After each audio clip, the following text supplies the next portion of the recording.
So this is The Old Lady Who Swallowed a Shell, and this is just similar to my other book companions, some of the old earlier ones that I have posted. This is just book discussion. This one has questions. This one does not have questions, so it's open-ended.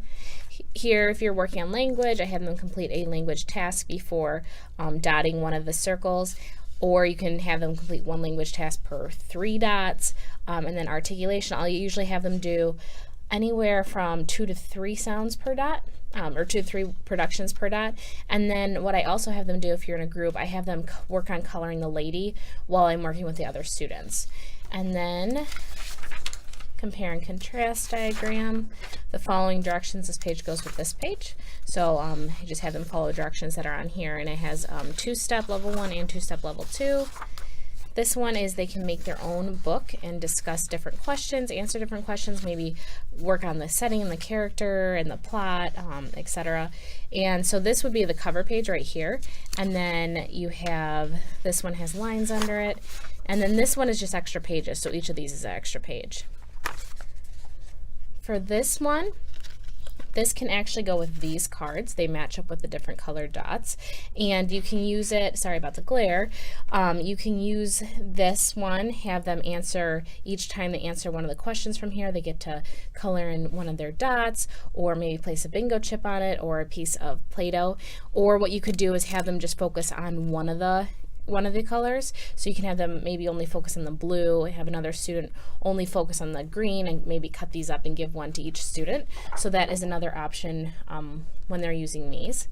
And then we have a just open-ended word game.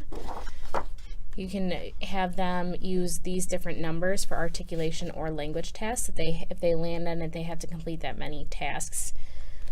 Here is Feed the Old Lady. So I pass these out to each student, and there's a variety of different things that they can feed them. So you can answer questions about what they're feeding her. You could have them say their sound 5 times before they feed the lady, and if they get it correct or they say their sounds correctly, they get to feed her. If they don't, they have to maybe keep a card, and maybe whoever gets rid of their cards first wins. So that's a way to play it. Or you can have just each student describe why they're putting the different items in her mouth, and so maybe they describe why she ate the wave, etc. This one is just a dice and dot game, so you can just have them roll and color one of the pictures. Again, it's open-ended. Maybe have them complete one language task each time they color, or if they roll 6, they have to say their sound 6 times before coloring one of these. Included in here is also just cards and numbers in here. So you can play card games. If you print out 2 sets, you can play memory, or there's numbers in here if you want to play some other type of game.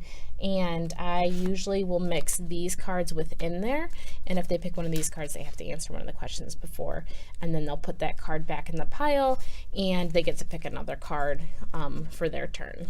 So that is The Old Lady Who Swallowed a Shell.